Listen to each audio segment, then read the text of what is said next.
I came home 3 days early from a business trip thinking I'd surprise my wife. Instead, I found a stranger grilling steaks in my backyard, living in my house like it was his own. And when I called the cops, the HOA president, his mother accused me of trespassing. Have you ever been treated like the criminal in your own story?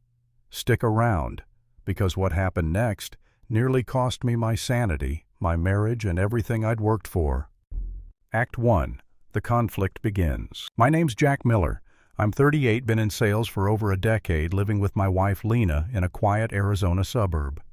On paper, we had it all, mortgage paid on time, friendly neighbors, and the sort of street where you'd expect kids on bikes and Sunday barbecues. The only catch, the HOA. And at the top of that HOA sat Kimberly Hall. Blonde mid-50s, always in pearls and pressed blouses.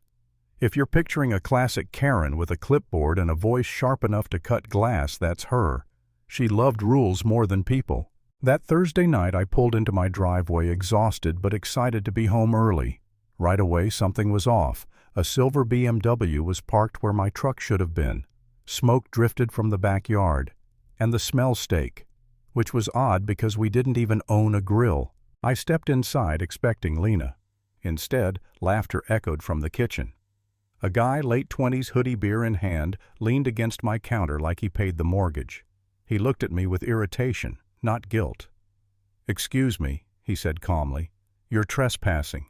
I'll have to ask you to leave." I laughed at first, thought it was a prank, but he pulled out papers, a deed, stamped, signed, claimed the house had been gifted to him 6 months ago by his mother. Before I could respond, Kimberly herself stormed in.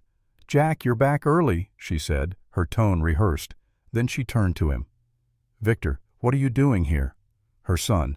That's when things spiraled. Both Victor and I called 911, reporting each other for trespassing. Can you imagine standing in your own kitchen holding your mortgage papers while some kid calls the cops on you for being in your own house? Officer Miller arrived. He looked at both sets of documents and shook his head. "Needs court verification. File reports tomorrow." That was it. No resolution. Later, Lena leaned in and whispered after looking at Victor's papers, "The watermarks from this year's batch. No way it's 6 months old." It should have been obvious to everyone. But in this neighborhood, facts didn't matter. The HOA did. Act 2. Escalation and breaking point. By morning, Victor was parading around like he owned the block, opening my mailbox, using my garage, smiling like a politician. Neighbors loved it. He fixed Margaret's fence-carried groceries for Patterson, shook hands like he was running for mayor. And Kimberly. She played the worried mother card, going door to door telling people about identity theft and how someone forged her signature. Everyone ate it up. Soon, neighbors started bringing Victor casseroles, even cash. They called him a victim. Me, I became the unstable neighbor lurking behind curtains. Then came the job call. My boss said clients had asked about the property dispute online. My sales career built on credibility was on the line, all because my HOA president and her son decided to hijack my life. Lena, thank God for her, dug into the paperwork. She tracked down the notary, Linda Foster, a woman living out of a storage unit, terrified. Linda admitted Kimberly paid her $5,000 to notarize family papers. Kimberly had studied her debts. Her 6 sons' cancer treatments targeted her like prey. That's when I realized this wasn't a random scam. This was an operation. But the more evidence we gathered, the more the community turned against us. Victor produced edited ring footage, making me look aggressive. Kimberly whispered about my erratic behavior. And even Lena, exhausted working 16-hour days, looked at me one night and said, "Jack, maybe you do need help." That broke me. Have you ever been gaslit so hard you start doubting yourself? Drop a comment if you've ever questioned your own sanity because of someone else's lies. I remember staring at the ceiling at 3 a.m., chest tight, wondering, what if I really am losing it? What if I'm the crazy one? For a moment I wanted to give up, sell the house, leave, let them win. But Lena found the smoking gun. Kimberly still had internal logins from her old bank job, creating official-looking deeds even after termination. and a private investigator uncovered Victor's past in Colorado, another elderly homeowner forced into psychiatric evaluation property stolen. Same playbook. That was the moment we knew. We weren't paranoid, we were fighting professionals. Act 3. The Showdown. Friday night, the HOA called an emergency meeting.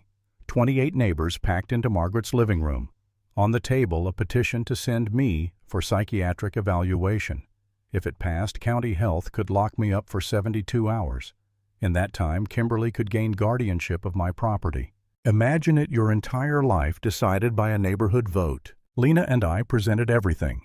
Bank logs, metadata, cell tower pings placing Victor in Colorado during the last scam. Handwriting analysis proving forgery. For a moment I thought we had them, but Kimberly stepped up, tears flowing, and spun a masterpiece.